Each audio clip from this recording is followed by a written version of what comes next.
You know, in watching Spider-Man Brand New Day, I must say it was a superb movie. I love Tobey Maguire as Spider-Man because I grew up on Spider-Man in 2002.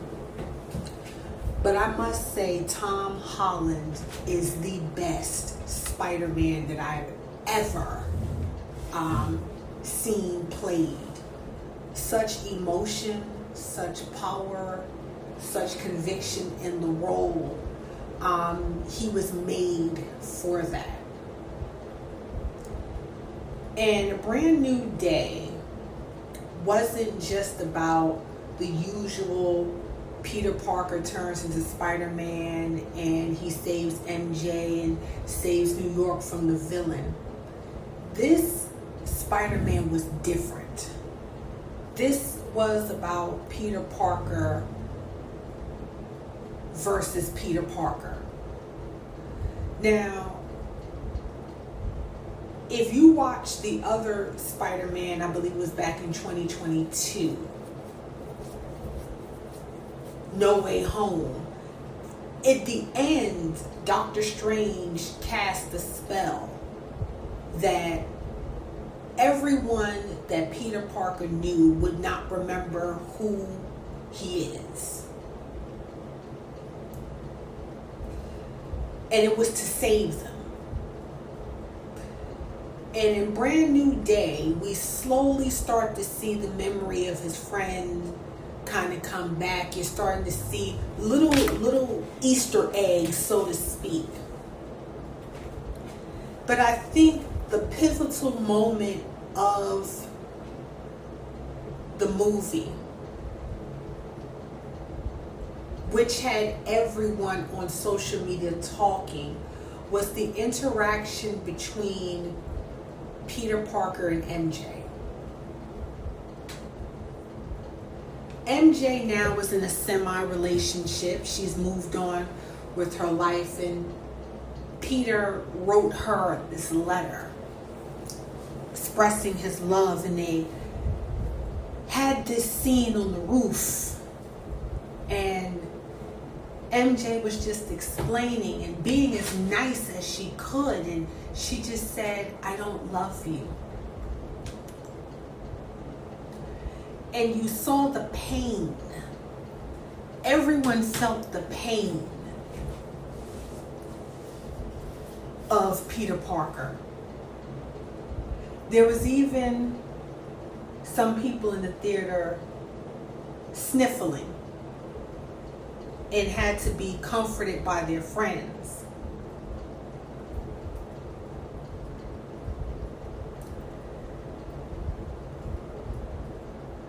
And not only did you feel the hurt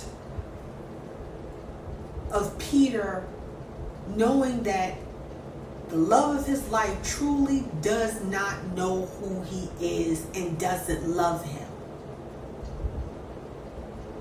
And he had to resign to the fact that his love for her was so great he had to let her go.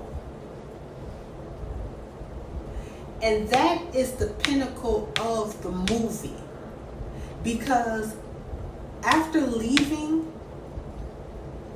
that's what everyone kept talking about in the theater as we were leaving. There were people who were teary-eyed, men and women teary-eyed. And for some people, it looked like a big weight was lifted off their shoulders, a decision that they was grappling with, whether to keep a person in their life or let them go. That weight got lifted off their shoulders. They knew exactly what to do. And when I see the reels on IG, and when I see the posts, and when I read even some of the Substacks, I have come to the conclusion that people are dealing with PTSD PTG. My apologies. Post-traumatic grief. People are dealing with PTG. This is not your usual grief when someone is no longer in the realm of the living. I am talking about the grief of a person that is still alive and well. The person that you built a future around. A person that you were vulnerable with. Intimate with. Someone that you could not have gone a day without them on your mind. Shout out to SWB. You're always on my mind. That type of grief. You planted seeds of love, of trust with this person only to realize you gotta let him go. That's a different type of grief. If that person is still living and you don't have access to that person, you can't touch that person, you can't make it right. No matter how much you try, you can't make it right because you and that person are not on the same page. When MJ told Peter, I don't love you, the collective sigh in the theater. Because it confirms to me that everybody went through that, where they poured into somebody only for that person not to reciprocate the level of love and patience and loyalty and vulnerability and trust and passion and presence.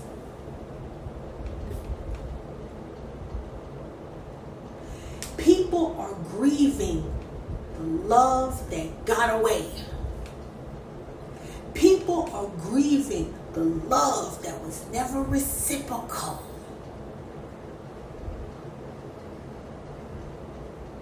People are grieving over the fact that prior to meeting this person, they was A-O motherfucking K. They're grieving the fact that this person disturbed their motherfucking peace. Because had you not brought your ass along, I would have been A-OK. And you came along and slowly untangled the knots. Slowly put the guard down. Nervous system just started getting regulated in this motherfucker. And just like that,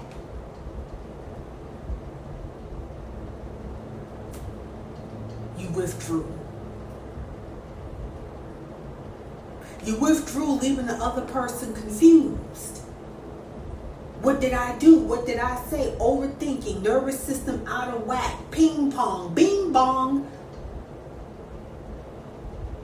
Only for you to realize that for the sake of your peace, again, for the sake of pick up the peace says, again, you gotta let that person go.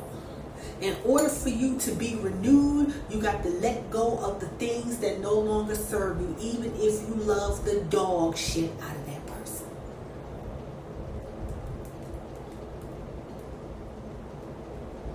This is why we went from a dating scene of vulnerability and trust and just getting to know the person and having fun and building the foundation. We become a dating scene of nonchalance. I don't give a fuck. Why should you? You don't call me, I don't talk to you. You don't text me back at a certain amount of time, you're blocked. We don't give people a chance anymore because we're still grieving over the one that we did give a chance to.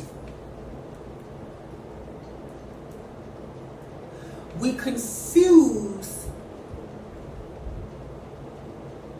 insecurity with standards.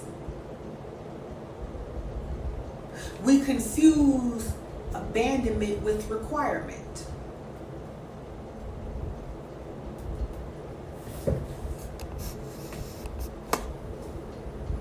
And you wonder why our heart is still heavy.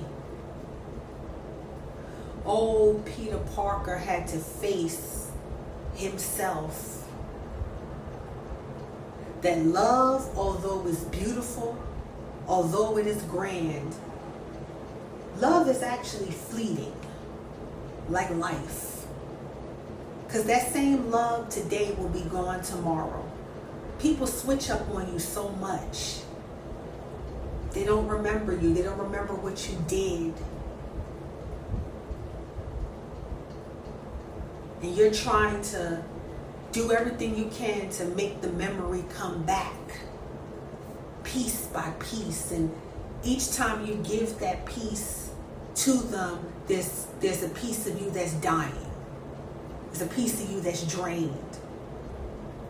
The love becomes desperation in an attempt to get that person to see you, to value you, to respect you, to just say, I got you.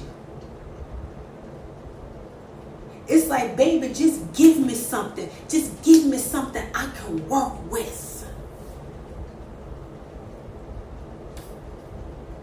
Nothing. I've never seen such lonely, grieving people in all of my 41 years. There's a difference between being lonely and being alone. Now, a lot of people that are lonely.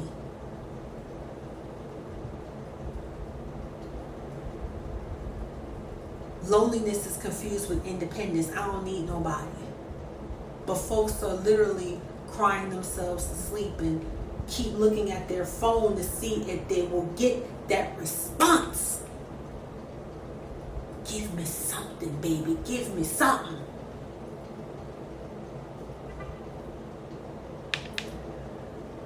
I have a newfound respect for people now. And a true understanding as to why people are the way they are. Because people just want love, acceptance, respect, consideration, tenderness. That's what they want. Consistency, effort. Things that money cannot buy is what people really, really want. And people are exhausted with trying to be everybody's safe space, but they don't have a safe space to fall to. So dating is a test. Dating is a chore more than it is a blessing. More than it's an opportunity.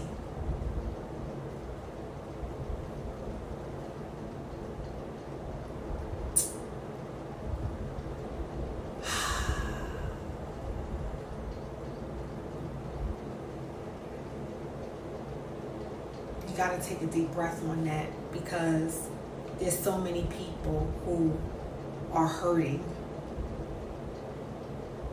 still grieving over the one that got away, still grieving over the one that they wish would just answer the fucking text, pick up the goddamn phone, put a little more effort.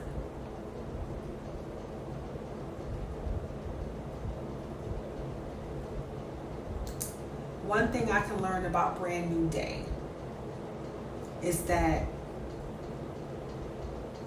sometimes you gotta let people go no matter how much you love them. And if it's meant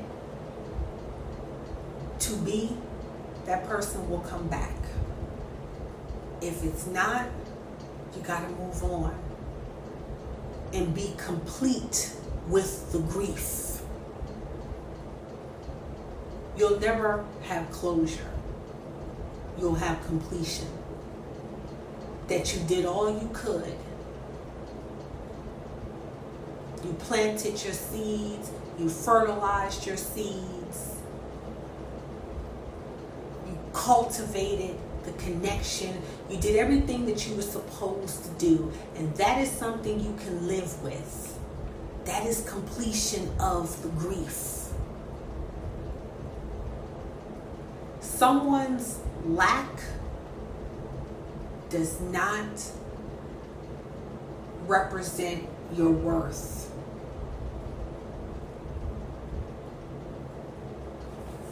Let me say it again. A person's lack is not a representation of your worth. Rather to have loved than not love at all. That is a risk that we take when we're dealing with people. So I say this in conclusion.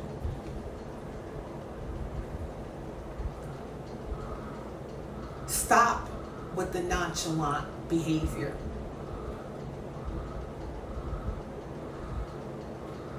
You want completion? Send the text. I don't care if it's a paragraph. Send the text. Tell that person how you feel, even if you don't get the response you want to hear.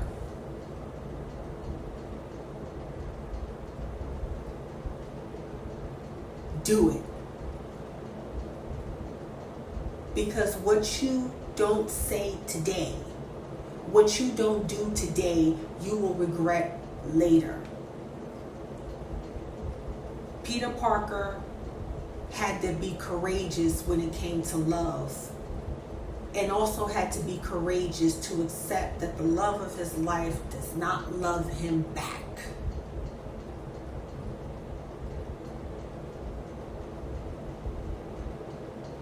Yet love itself never dies, because he received a new type of love. Because there's always someone out there that sees you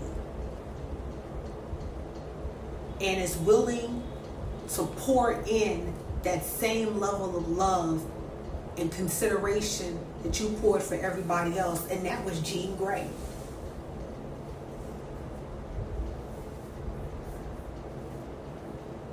She poured life back into him.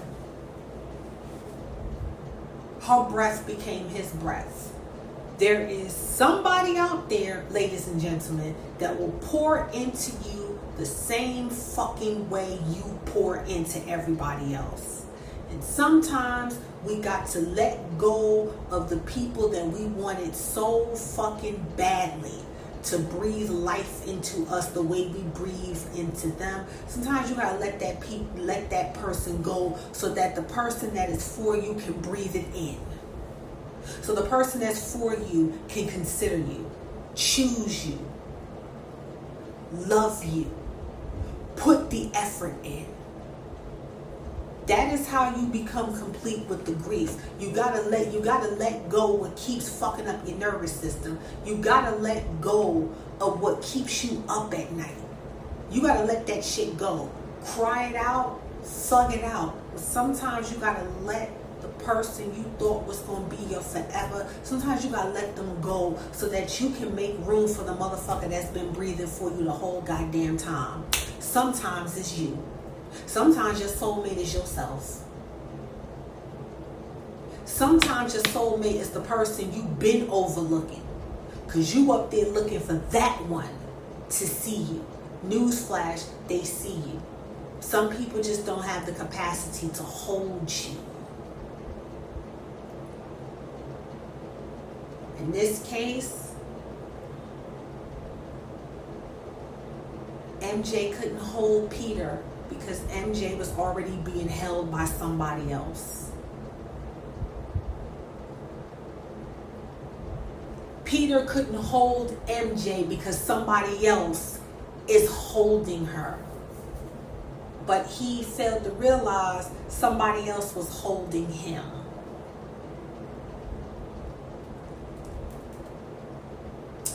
That's my review of A Brand New Day when it came to that particular scene.